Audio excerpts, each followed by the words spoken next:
AG ನ್ಯೂಸ್ಗೆ ಸ್ವಾಗತ. Royal Challengers Bengaluru management ಕೇವಲ ಹಿಂದಿ ಫ್ಯಾನ್ ಪೇಜ್ ಮಾಡಿ ಕನ್ನಡ ಪೇಜ್ ಮಾಡದೆ ಸಾಕಷ್ಟು ಟೀಕೆಗೆ ಒಳಗಾಗಿತ್ತು. ಈ ಕುರಿತು ಬೆಂಗಳೂರಲ್ಲಿ ಕನ್ನಡ ಮತ್ತು ಸಂಸ್ಕೃತಿ ಇಲಾಖೆ ಸಚಿವ ಶಿವರಾಜ್ ತಂಗಡಿಗೆ ಪ್ರತಿಕ್ರಿಯೆ ಕೊಟ್ಟಿದ್ದು, ನೀವು ಕನ್ನಡಿಗರ ಮನಸ್ಸನ್ನ ನೋವಿಸಬೇಡಿ ಅಂತ ಆರ್ಸಿಬಿ ಮ್ಯಾನೇಜ್ಮೆಂಟ್ಗೆ ಮನವಿ ಮಾಡಿಕೊಂಡಿದ್ದಾರೆ. ಅಲ್ಲದೆ ಆರ್ಸಿಬಿ ಮೇಲೆ ನಮಗೆ ಅಭಿಮಾನ ಇದೆ, ಅದು ಎಷ್ಟು ಸಲ ಸೋತ್ರೂ ಕೂಡ ಆ ತಂಡದ ಮೇಲೆ ಅಭಿಮಾನ ಇದೆ. ನಾನು ಈ ಬಗ್ಗೆ ಆರ್ಸಿಬಿ ತಂಡಕ್ಕೆ ಸೂಚನೆ ಕೊಟ್ಟಿದ್ದೀನಿ, ಕನ್ನಡ ಪೇಜ್ ಮಾಡ್ತೀವಿ ಅಂತ ಹೇಳಿದ್ದಾರೆ. ಒಂದು ವೇಳೆ ಕನ್ನಡ ಪೇಜ್ ಮಾಡದೇ ಇದ್ರೆ ಯಾರಿಗೆ ನೋಟಿಸ್ ನೀಡಬೇಕು ಅವರಿಗೆ ನೋಟಿಸ್ ನೀಡ್ತೀವಿ ಎಂದಿದ್ದಾರೆ.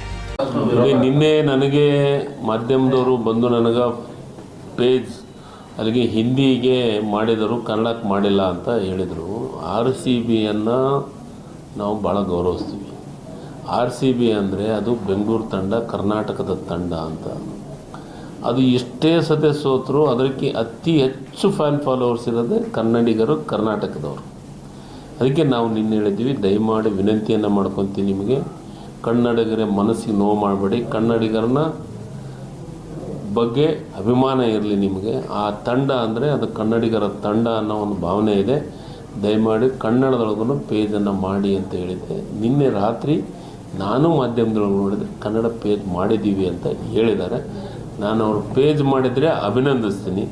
ಕನ್ನಡ ಪೇಜ್ ಮಾಡಲಿಲ್ಲ ಅಂದರೆ ನನ್ನ ಇಲಾಖೆ ಸೆಕ್ರೆಟರಿನ ಕರೆದು ಮಾತಾಡಿ ಯಾರಿಗೆ ನೋಟಿಸ್ ಕೊಡಬೇಕು, ಏನು ಮಾಡಬೇಕು ಅನ್ನೋದು ನಿರ್ಧಾರ ಮಾಡ್ತೀನಿ. ಕನ್ನಡಿಗರ ಮೆಚ್ಚಿನ ನಿಮ್ಮ ಎಜೆ 24/7 ನ್ಯೂಸ್ ಕನ್ನಡ ವಾಹಿನಿ ಇದೀಗ ಟಿವಿಯಲ್ಲಿ ಲಭ್ಯ.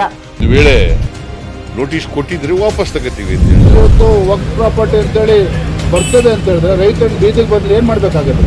ಯಾರು ವೋಟ್ ಹಾಕಲಿಲ್ಲ ಅಂದ್ರೆ ಗ್ಯಾರಂಟಿನೆಲ್ಲ ಸ್ಟಾಪ್ ಮಾಡ್ಬಿಡ್ತೀವಿ.